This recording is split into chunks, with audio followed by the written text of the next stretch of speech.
Now this is my main man, Zane. Zane, you are going to be in your very own YouTube video with us. What do you think?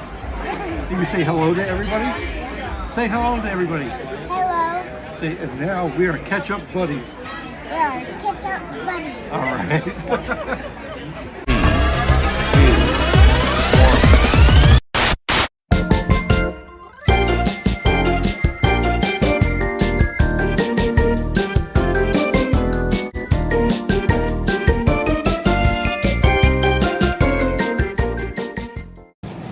I don't think we should leave them here. That statement changed everything about what we were doing and how we were living this RV life. Now, everybody talks about RV life and everybody has a different opinion on what that's supposed to be. There's a freedom for some, there's the travel. For a lot of us, there's adventure. But there's something that nobody in the RV segment ever talks about. And that's what happens to the people that you leave behind. Well, last week we talked about how RV life started testing us. We talked about living in a small space, figuring each other out, and learning this whole lifestyle as we went. But while we were focused on that, something else started happening. Now, Carrie and I were out here living the adventure of a lifetime. And our kids weren't part of it.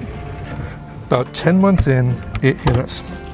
We were out on the road, we were chasing this dream, living an amazing life.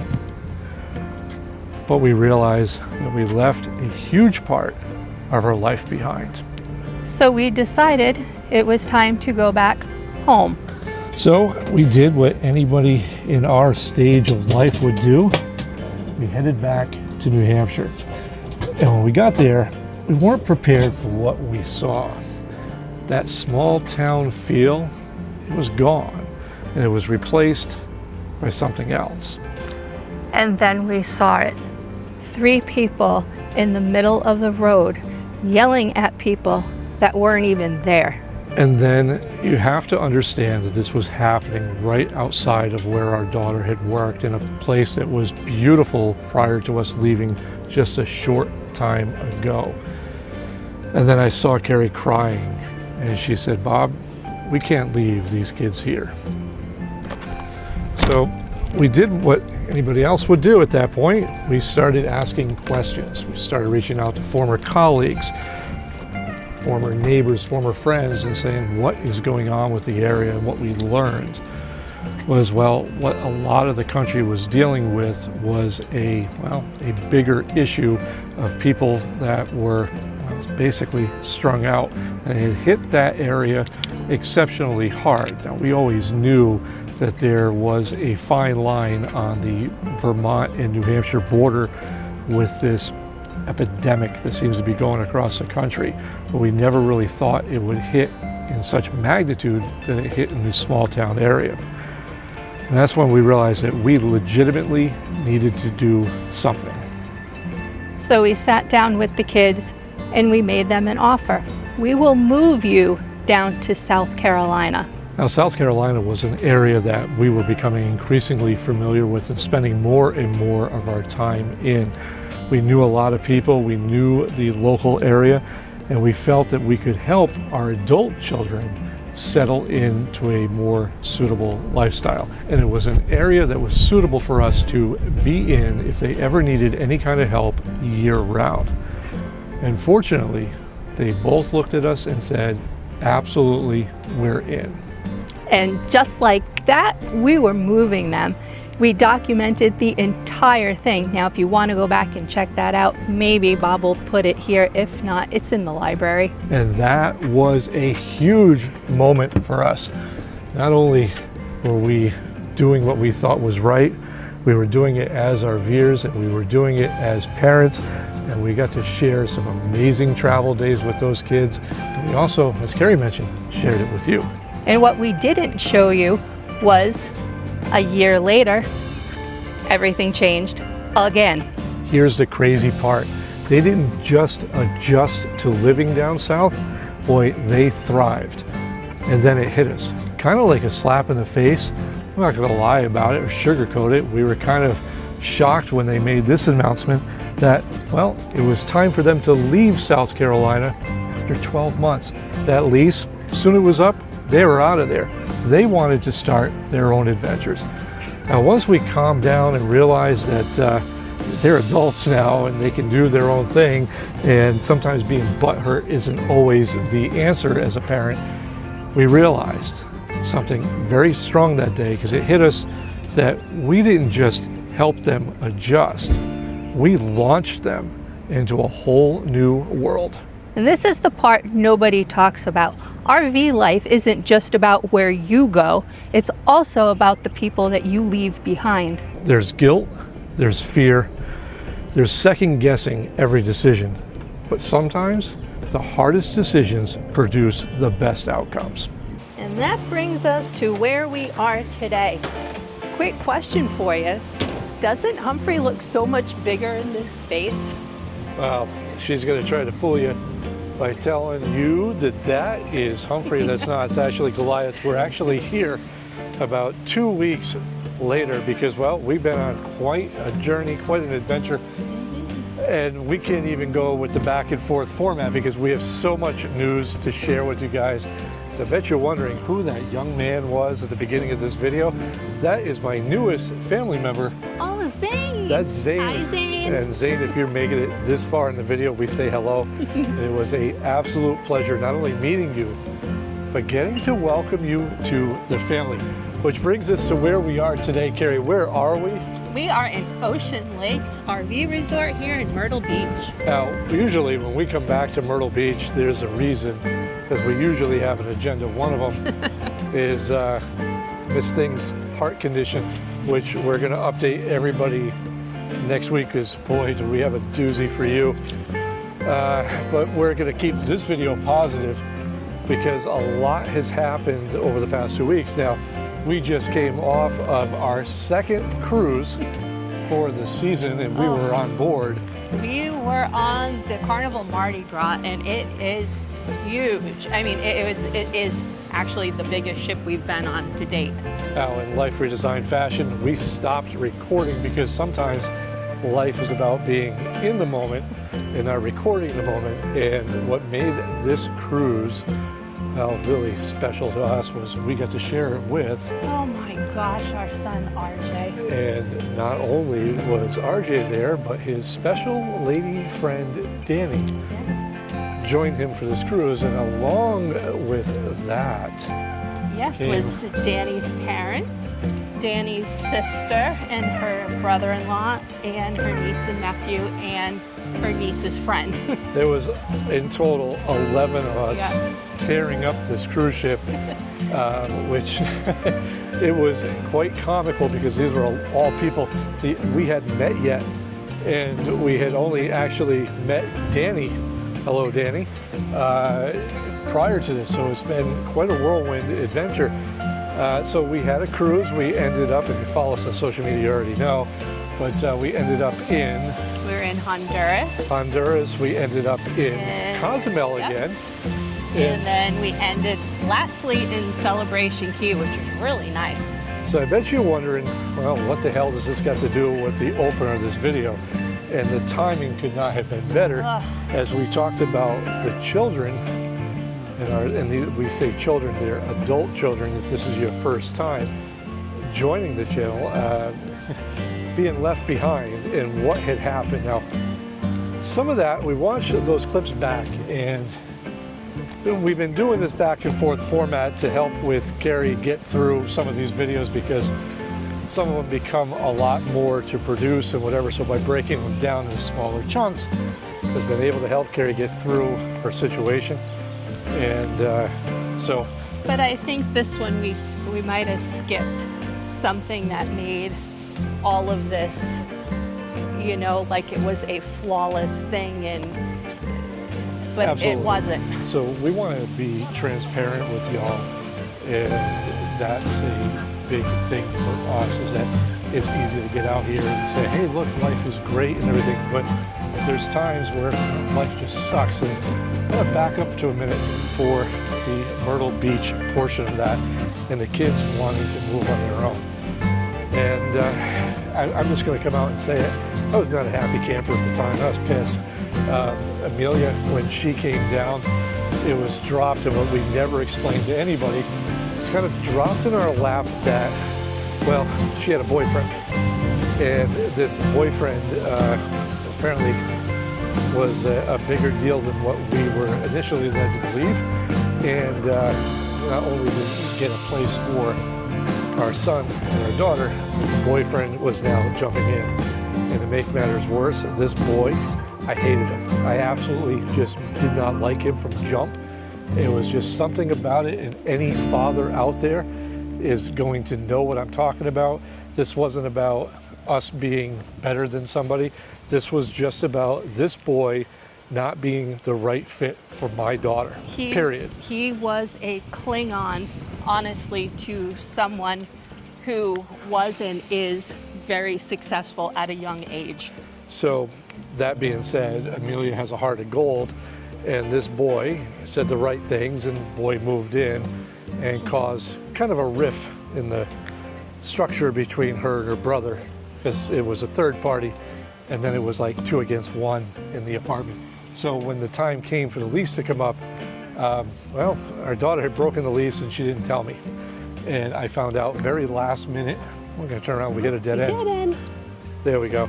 I found out very last minute, and it was scramble mode because I was worried about our son and where he was going to go. She decided she was moving back up north with the boyfriend, whom, did I mention, I can't stand? Yes, he was supposed to do some sort of electrical internship, to which he never did, never intended on doing so. Basically, in my mind, he got a free ride to Maine, Right. and my daughter and my wallet paid for it. And I've learned to let it go because, well, our daughter is like us. And she woke up eventually and said, bye-bye now, and he's gone. So I'm back to being a happy dad. But I needed to get that off my chest because I like to be transparent in everything that we do on this channel. And sometimes, I'm not gonna lie, sometimes I piss a lot of people off because I tell what I believe is the truth at the time.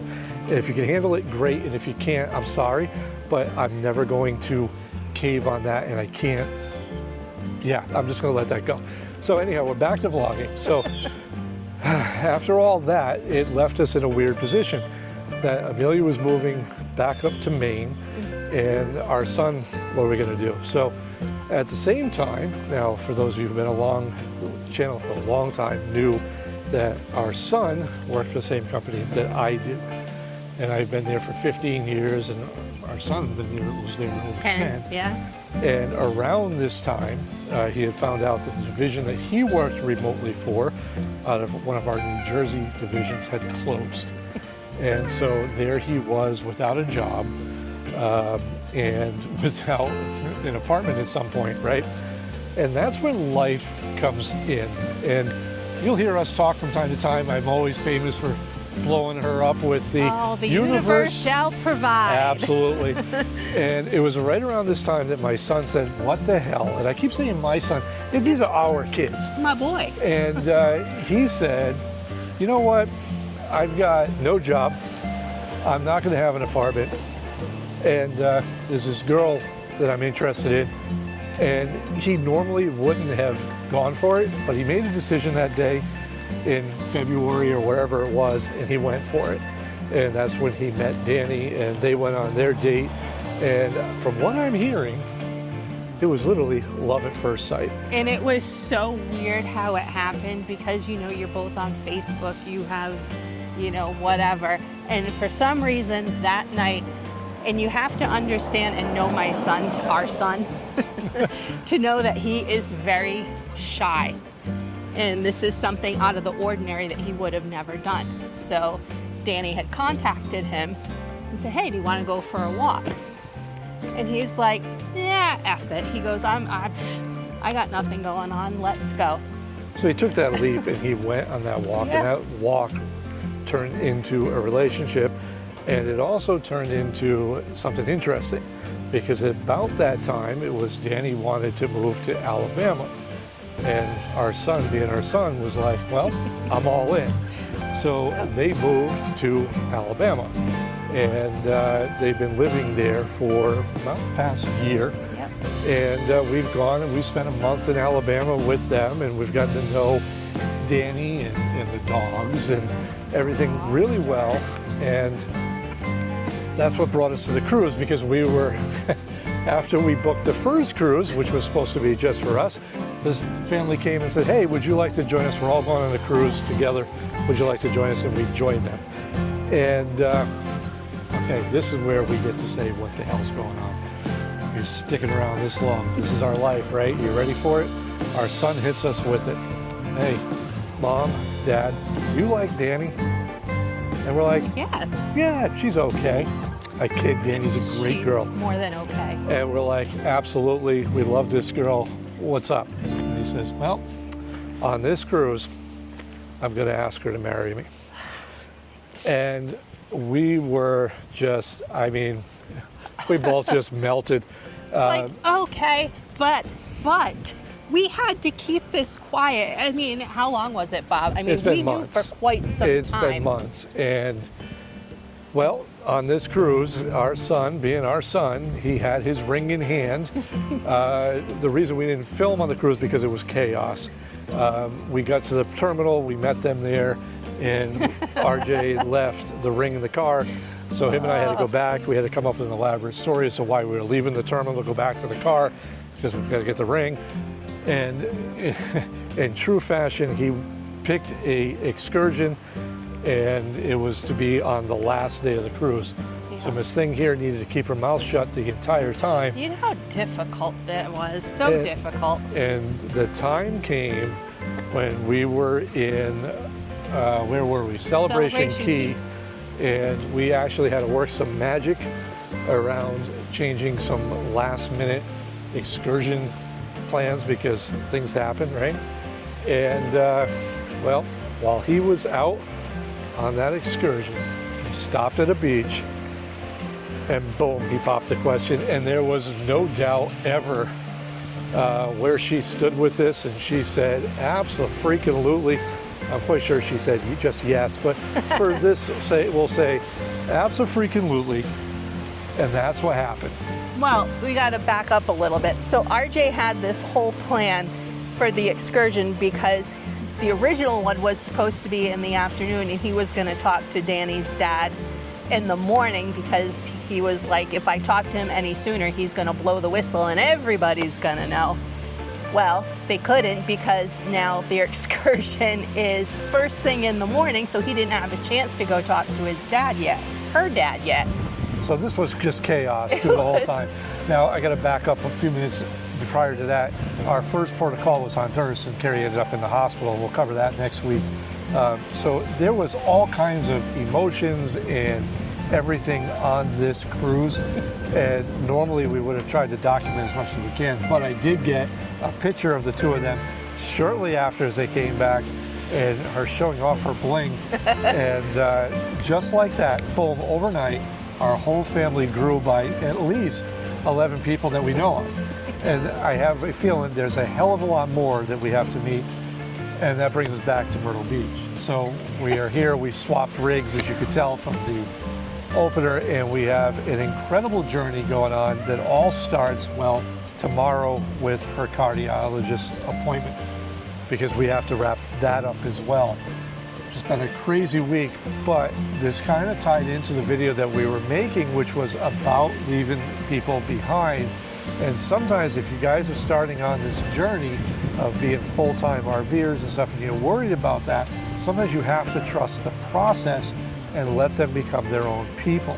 It's not easy. It's not, and it sucks. And your world tends to be all over the place sometimes because you're out traveling across the country and doing all these amazing things, and they're here just living life. And sometimes, though, when you let them live life, they make an amazing discovery on their own. We couldn't be more happy to accept Danny into our family and share all this chaos with her and the rest of her family. I gotta say, the 7 days that we were on this cruise, I felt like we knew their family for decades. We all got along. All the guys seemed to be about the same mentality. Yeah. All the women got along. It was just perfect. And I just couldn't ask for better people to be, well, now related to. Yeah. So that's it. That's the video. We're wrapping this up here in Ocean Lakes as we get ready to move on into our next journey, because we got a whole lot of craziness coming up. And again, thank you for sticking with us. It's been just absolutely just Yep. Crazy. The secret's out. I can breathe. We're good again. So let us know in the comments below if you are a full-timer or you're just starting this lifestyle, or even if you're a part-timer, what you feel would be the hardest part for you. And how long could you keep a secret like she did? Because I think that was the biggest one she's ever kept. Well, maybe. Until next time, I'm Bob. I'm Carrie. And this has been Life Redesigned. We'll catch you in the next one. Yeah, you're going to have problems raising those kids too. It's okay. Look at these little babies. We'll catch you next week.